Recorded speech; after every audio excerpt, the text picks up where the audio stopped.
The sudden passing away of Senator Lindsey Graham is something which is still very much being talked about online and in medical circles.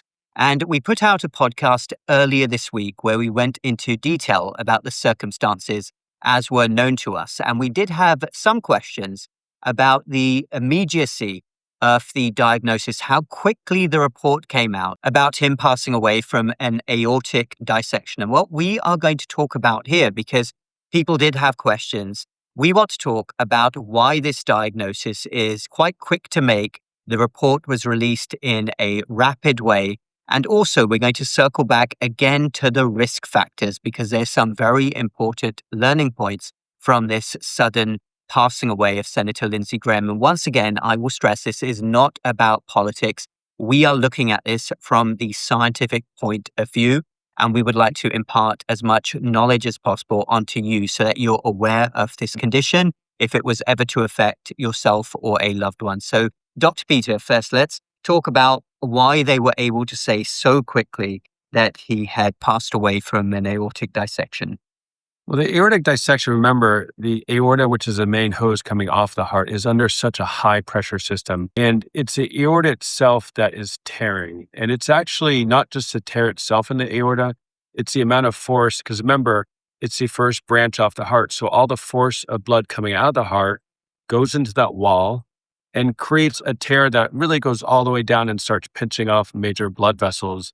And it can also kind of go right back into the heart and cause collection of blood around the heart, or it can actually, the tear really just goes down the whole hose essentially, but the tear can also go back into the heart. And that tear can extend along the plumbing around the heart, the arteries, which can cause a lot of massive blood supply to collect in the sac around the heart, the pericardium, which can compress the heart. So there's some pretty evident things on autopsy that you can see. And ultimately, what one can see is obviously a huge amount of blood in the thoracic cavity. And this would be a sign of a significant tear in that major artery. And that's a very important point because as for the questions about how quickly the diagnosis was made, now, I'm not sure about the circumstance. I don't know if you gentlemen are either. Did he report symptoms? Many people don't report symptoms. They pass away very, very quickly. Did he have a CT scan? But certainly there is a report, this is reported on multiple news channels, that there was an autopsy done. And as you mentioned, so Dr. Peter, they would go into the chest. I know this is uncomfortable, not particularly nice to talk about, but there are very few other things. Like you would look inside the chest and see, if there was a complete rupture, you would see blood everywhere. And if there was not, you would see blood sort of collected around the heart, as you said. Yeah, and that's called cardiac tamponade. So that's when blood fills around the sac around the heart, and blood is not compressible, just like water is not. And so as the pressure of blood builds in the sac around the heart, it can only stretch so far.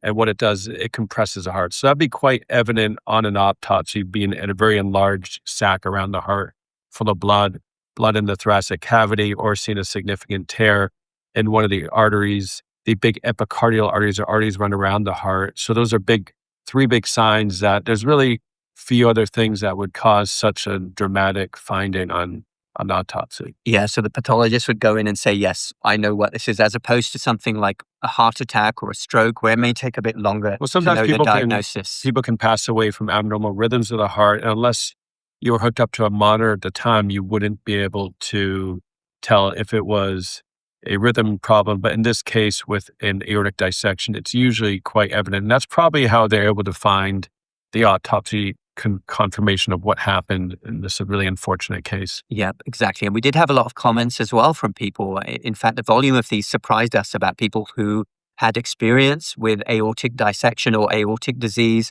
and also family members who had suffered with this. So what we want to do now is circle back, and Dr. Ben is going to continue with risk factors and how you can potentially screen for this condition. It is difficult to screen specifically for dissection, but you can look at the aorta and see if it's prone to disease. Oh, you absolutely can. I just want to come back to when it comes to doing an autopsy and coming up with the cause of death for a condition like this, aortic dissection is one of the things that would stand out to you almost immediately. So that would be a diagnosis that a medical examiner could make instantly. I agree. I mean, they would look at the aorta and say, okay, that's what happened. There's no question. So that actually doesn't surprise me very much that they were able to come up with a diagnosis very quickly, because if that in fact was the cause, that is very quick to diagnose. Risk factors are many of the things we talk about a lot on this channel, no surprise, are going to be the things that put you at risk for aortic dissection, heart disease, all the kinds of things that could put you at risk for sudden death. Smoking is probably the highest risk for this kind of thing. High blood pressure that's very uncontrolled, very high for a prolonged period of time. Obesity, insulin resistance, chronic inflammation in your system. These are the kind of things that are going to put you at very high risk of this disease and other diseases of the vascular system, the heart, and the brain, strokes, things like that. This is the same kind of stuff that would put you at risk for that. Yeah, well said. Well, yeah. over time, the aorta doesn't necessarily just explode out of the blue. All right. So I want to make that clear. And usually there's been some weakening of the aorta over time. One can be atherosclerosis, or a lot of plaque buildup and hardening of the arteries per se, which over time just weakens that vessel wall. And that over time can predispose people to aortic dissection. But high blood pressure is such a silent killer. People don't feel it. In these cases, it's a chronic high pressure because remember, your heart's under a really, especially the arteries, under high pressure system. So any added pressure over a prolonged period of time, just like any hose, can bulge out, weaken it. And especially in this case, all it could take possibly is just a really increase in surge of blood pressure, where it could have been from stress, traveling. We don't know, and you can't really speculate on that. But any changes in pressure in a short period of time could also just further weaken the lining of the vessel wall to make it rupture. Exactly. And I know we talk a lot about blood pressure, which is overtreated, and that's a big problem. But the opposite end of the spectrum, which we see as well, people running at high blood pressure. So you can imagine the force on your big blood vessel coming out of the heart. It's the biggest blood vessel in your body, the aorta. If you have high blood pressure, it's going to be prone to rupturing like any pipe. And I know you deal with elevated blood pressure a lot, and it's important to take it seriously. And then I know a lot of people, once they have this diagnosis, if they're following your great advice, will go on an insulin resistance and obesity reversal journey. Absolutely. It's conditions like this and outcomes like this that cause a lot of people to overtreat blood pressure. So you really have to be careful. Yes, this is a possible outcome, but that doesn't mean that you follow what have become kind of crazy guidelines recently to lower blood pressure in every individual to a level that can make you pass out, right? Mm-hmm. So you have to look at each person and decide what the risk factors are and minimize. You have to look at a person as a whole and try to head toward health, right? So that probably means eating better, reversing your insulin resistance, which can be done, lowering your blood pressure through physical activity and diet, not necessarily throwing a million blood pressure medications at you. Now you might need them temporarily to keep you out of trouble, but the goal has to be getting you to a healthier person eventually. So yes, I think people are overtreated, I think because of this possible outcome, but you have to look at each person as an individual and weigh the risk factors. Exactly. Yeah. Well said. And we would hate to speculate on Senator Lindsey Graham's risk factors because who knows what they were, whether weight was involved, insulin resistance, other toxins, alcohol, who knows? But there often are risk factors, but it's important to emphasize that sometimes these things happen out of the blue without risk factors. So, Dr. Peter, in terms of the potential tests that can be done to assess the integrity of the aorta, what are we talking about? Well, I think one thing that's really readily available, especially in the United States, obviously is a CAT scan of your chest. And so a CAT scan of your chest screens your aorta. You can see if there's any changes in measurement or if it's dilated or bigger than normal. That does involve a source of radiation. The other test that is actually really good in assessing the aorta, as especially comes off your heart, is an echocardiogram or an ultrasound of your heart. So that can measure the aorta, the main hose coming off your heart as it ascends or comes off your heart. And so those are two pretty readily available tests that can quickly determine.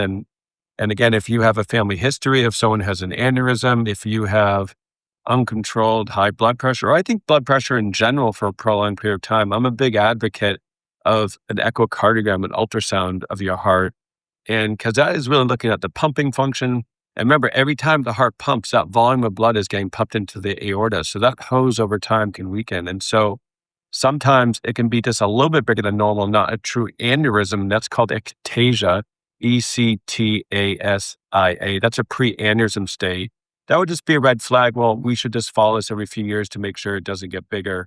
But also, if you have an enlarged aorta coming off your heart, especially we know in men above the age of 65 who've smoked more than 100 cigarettes in a lifetime, it's also really important to do an ultrasound of their abdomen because people can get an abdominal aortic aneurysm.